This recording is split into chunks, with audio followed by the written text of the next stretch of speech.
दोस्तों, क्या आप जानते हैं कि दवाइयों की टैबलेट्स के बीचों बीच ये सीधी लाइन क्यों होती है? या फिर वो कौन सा बदकिस्मत इंसान था जिसके जिंदा रहते तो उस पर 3 बार बिजली गिरी सो गिरी, मरने के बाद उसकी कब्र को भी बिजली ने 2 फाड़ कर दिया। अच्छा, क्या ये जानते हैं कि दुनिया में एक ऐसा पदार्थ भी है जिसका सिर्फ 1 ग्राम बनाने में ही 15,000 करोड़ रुपए का खर्च आता है? नहीं भी जानते तो कोई बात नहीं, मैं आज गया हूँ इनक्रेडिबल और ऑसम फैक्ट से आपको फैक्टिफाई करने। लेकिन उससे पहले एक खास इन्फॉर्मेशन कमेंट सेक्शन लिट रखने वाले फैक्टिफाइड हिंदी के डाई हार्ड लवर्स के लिए। दोस्तों, अगले हफ्ते से फैक्टिफाइड के हर वीकली एडिशन में बोनस फैक्ट की जगह लेगा आपका फैक्ट, वो भी आपके नाम के साथ। तो भाई को प्यार और सपोर्ट देने के साथ साथ अपनी अमेजिंग नॉलेज भी शेयर करें, कमेंट करें कुछ ऐसा जो कर दे हम सभी को फैक्टिफाई। और अब समय आ गया है अपनी अपनी कमर पेटियां बांधने का। बिना किसी और देरी के शुरू करते हैं आज का ये सफर। Fact number 1। दोस्तों, आपने भी देखा होगा कि दवाइयों की कुछ टैबलेट्स पर बीच में एक सीधी लाइन बनी होती है, जबकि कुछ टैबलेट्स पर वो लाइन नहीं होती। लेकिन दोस्तों, क्या आप जानते हैं कि ये लाइन होती किस लिए है? अगर नहीं तो मैं आपको सबसे पहले ये बता दूं कि टैबलेट पर अंकित इस पैरेलल लाइन को डीबॉस लाइन कहा जाता है, जो टैबलेट की प्लेनर सतह पर अंकित की जाती है।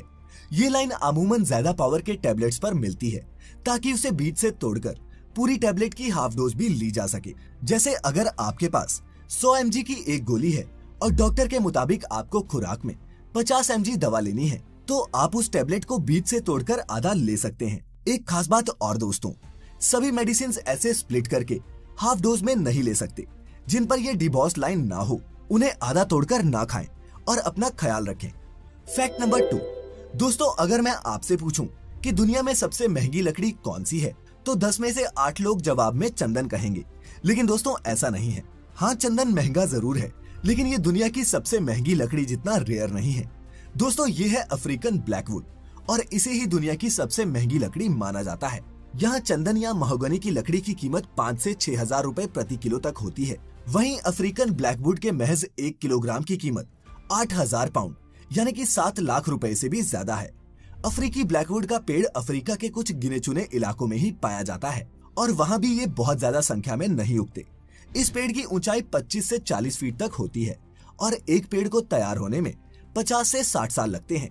कीनिया और तंजानिया जैसे देशों में इसकी लकड़ी की अवैध तस्करी की वजह से इन पेड़ों को समय से पहले ही काट लिया जाता है।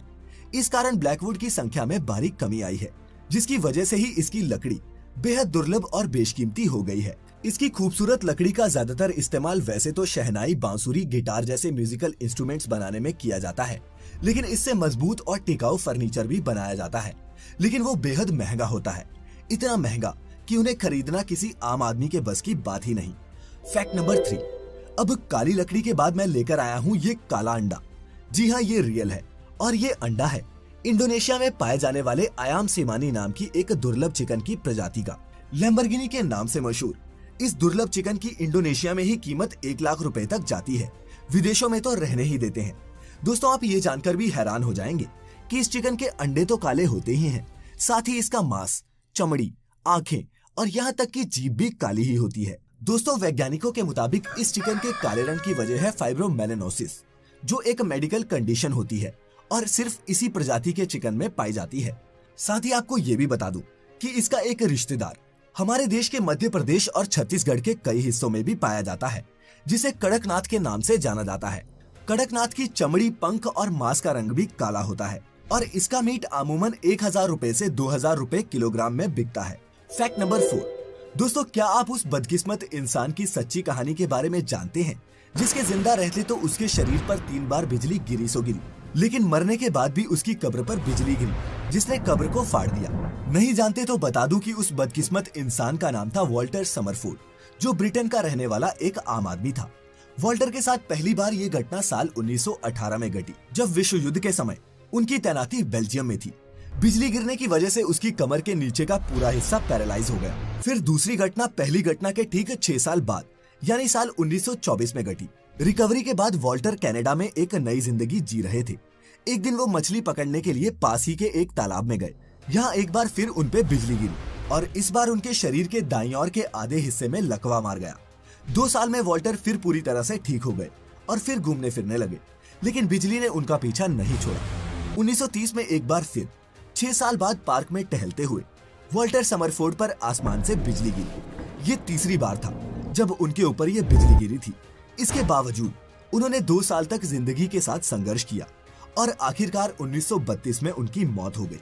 दोस्तों, वॉल्टर समरफोर्ड की मौत के बाद उनके परिजनों ने तो उन्हें कनाडा के वैंकूवर में स्थित माउंटेन व्यू कब्रिस्तान में दफना दिया, लेकिन बिजली थी कि मौत के बाद भी वॉल्टर के पीछे लगी रही। उनकी कब्र के ऊपर एक बार फिर बिजली गिरी, जिससे उनकी कब्र के ऊपर लगाया गया पत्थर चकनाचूर हो गया। ये घटना भी तीसरी घटना के ठीक 6 साल बाद घटी थी। है ना गजब, लेकिन सच।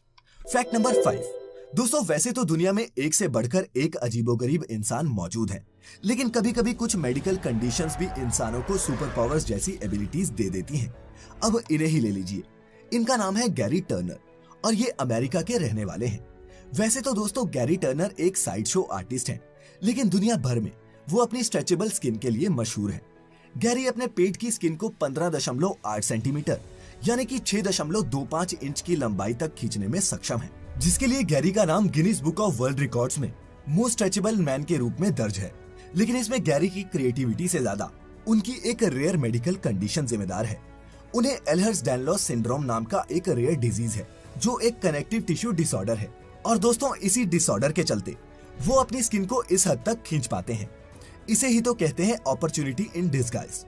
एक अपॉर्चुनिटी आपके पास भी है आने वाले हफ्ते भी फैक्टिफाइड होने की, तो अभी दबा दे उस सब्सक्राइब बटन और बेल आइकन को। खैर, फैक्ट नंबर 6। दोस्तों, आपने देखा होगा कि जब भी किसी की मौत होती है तो डेड बॉडी को प्रिजर्व रखने के लिए उसे बर्फ की सिल्लियों में रखा जाता है। लेकिन दोस्तों, अगर मैं आपसे कहूँ कि कुछ वैज्ञानिक ऐसी तकनीक विकसित करने में लगे हुए हैं जिससे डीप फ्रीजर में प्रिजर्व करके रखे इंसान को सालों बाद फिर से जिंदा किया जा सकेगा, तो आप क्या कहेंगे? जी हाँ, आपने बिल्कुल सही सुना। अमेरिका के साइंटिस्ट का दावा है कि वो जल्द ही दुनिया के सबसे पहले जमा कर रखे गए मृत इंसान को जिंदा करके दिखाएंगे। इस तकनीक को क्रायोनिक्स नाम दिया गया है और इस पर काम करने वाले वैज्ञानिकों का मानना है कि एक जीव की बेहद सर्द माहौल में जमने के बाद भी जिंदा रहने की संभावना रहती है। फिलहाल खरगोशों पर ये एक्सपेरिमेंट्स किए जा रहे हैं। क्रायोनिक्स की मदद से खरगोश का दिमाग कई हफ्ते तक जिंदा रखा भी गया है, लेकिन इंसान को फिर से जिंदा करने के लिए अभी समय लगेगा। हालांकि यहाँ कुछ वैज्ञानिक क्रायो प्रिजर्वेशन का समर्थन करते हैं, तो वहीं कुछ इसे पैसे की बर्बादी और पागलपन से ज्यादा कुछ नहीं मानते। इन साइंटिस्ट का मानना है कि मौत को चुनौती देना और मुर्दे में जान फूंक देना असंभव है। खैर, फिलहाल हम बढ़ते हैं अपने अगले फैक्ट की ओर। Fact number 7। दोस्तों, वैसे तो वैज्ञानिकों ने मानव जाति को कई ऐसे मटेरियल्स तैयार करके दिए हैं जिन्होंने हमारी जिंदगी पहले से आसान बना दी है, लेकिन दोस्तों, क्या आप उस पदार्थ के बारे में जानते हैं जिसका सिर्फ 1 ग्राम बनाने के लिए 18 बिलियन US डॉलर्स या फिर 15,000 करोड़ रुपए खर्च होते हैं? और दोस्तों, इसीलिए वो दुनिया का सबसे महंगा पदार्थ भी है। दोस्तों, मैं बात कर रहा हूँ एंटीमैटर की, और इसके 1 ग्राम की कीमत भी इतनी ज्यादा है कि इतने पैसों में कई देश खरीदे जा सकते हैं। जिस तरह सभी फिजिकल ऑब्जेक्ट्स प्रोटॉन, इलेक्ट्रॉन और न्यूट्रॉन से मिलकर बने होते हैं, उसी तरह एंटीमैटर भी एंटी प्रोटॉन, पॉजिट्रॉन्स और एंटी न्यूट्रॉन से बने होते हैं। अब आप सोच रहे होंगे कि इसे बनाने में इतने पैसे कहाँ लगते हैं, तो आपको बता दूं कि European organisation for nuclear research के जरिए यूरोप के 23 देशों ने मिलकर सर्न फैसिलिटी बनाई है, जिसमें दुनिया का सबसे बड़ा लार्ज हैड्रॉन कोलाइडर है। दोस्तों, आपको जानकर हैरानी होगी कि इस फैसिलिटी को दुनिया की सबसे कॉम्प्लेक्स मशीन कहा जाता है। इसे बनाने में ही 1 दशक से ज्यादा का समय लगा था और इसकी सालाना ऑपरेटिंग कॉस्ट ही 8,000 करोड़ रुपए से ज्यादा है। एंटीमैटर पर चल रहे ये एक्सपेरिमेंट्स दुनिया को भविष्य में एनर्जी का एक ऑल्टरनेटिव सोर्स भी दे सकते हैं। इसीलिए पूरी दुनिया के वैज्ञानिकों की नजरें सर्न पर गड़ी रहती हैं। खैर, अब बढ़ते हैं आगे। Fact number 8। दोस्तों, अमेरिका के निवेदा रेगिस्तान में लास वेगस नाम का एक शहर है जिसे सिटी ऑफ लाइट्स भी कहा जाता है। लेकिन क्या आप जानते हैं कि कुछ साल पहले तक ये शहर अपने कैसीनोज और पार्टीज के अलावा एक और चीज से टूरिस्ट को अपनी ओर अट्रैक्ट करता था। आपने शायद ही इसका नाम सुना होगा। ये था एटॉमिक टूरिज्म।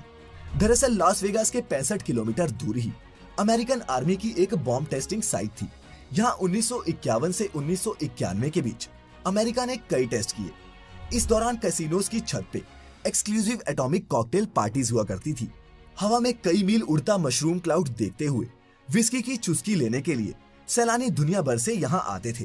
फिर अमेरिका ने ओवरग्राउंड टेस्टिंग बंद कर दी और इस तरह एटॉमिक टूरिज्म इंडस्ट्री का भी अंत हो गया। लेकिन दोस्तों, मजाल है कि वेगस की रंगीन रातों पर इससे कोई असर पड़ा हो। Fact number 9। दोस्तों, आप में से कई लोगों ने हॉलीवुड की फिल्म द हॉबिट जरूर देखी होगी। इस फिल्म को देखने के बाद हर किसी के मन में ये ख्याल जरूर आया होगा कि काश हमारा भी हॉबिट की तरह ही एक हाउस होता। तो दोस्तों, आपको बता दूं कि चीन में एक गांव असल में किसी सपने से निकले वंडरलैंड जैसा लगता है। दोस्तों, मैं बात कर रहा हूँ चीन के हाउआन विलेज की, जिसे इंसानों ने तो छोड़ दिया, लेकिन कुदरत ने बड़े ही प्यार से इसे गोद ले लिया। आपको बता दूं कि 1980 तक ये गांव 3000 मछुआरों का घर हुआ करता था, लेकिन संसाधनों के अभाव के चलते लोग धीरे धीरे ये गांव छोड़कर शहर की ओर जाने लगे। 21वीं सदी आते आते ये गांव लगभग वीरान हो गया था, जिसके बाद कुदरत ने इसे अपने आगोश में ले लिया। हरी घास, वनस्पति और बेलों लताओं ने यहाँ के सभी घरों को ऐसा ढक लिया है कि ये खूबसूरत वीरान गांव एक टूरिस्ट अट्रैक्शन बनकर उभरा। तो क्या आप भी ऐसे ही एक हॉबिट हाउस में रहना चाहते हैं? नीचे कमेंट में मुझे जरूर बताएं। और दोस्तों, अब पेश है इस वीडियो का आखिरी और 10वां फैक्ट। दोस्तों, 19 साल की श्रेया सिद्धानागौड़ा की जिंदगी तब एक मायूसी भरे रास्ते पर चल पड़ी थी जब एक रोड एक्सीडेंट में उसने अपनी दोनों बाजुएं खो दी थी। फिर एक उम्मीद की किरण तब जागी जब 20 साल के दिमाग से डेड सचिन नाम के एक लड़के ने श्रेया को अपनी दोनों बाजुएं डोनेट करने का फैसला किया।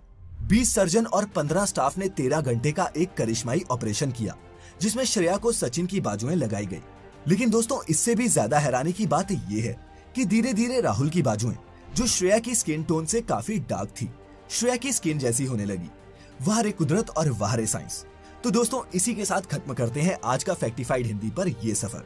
मिलेंगे अब अगली वीडियो में। तब तक अपना ख्याल रखें, खुश रहें और वीडियो पूरी देखने के लिए आपका एक बार फिर बहुत बहुत शुक्रिया।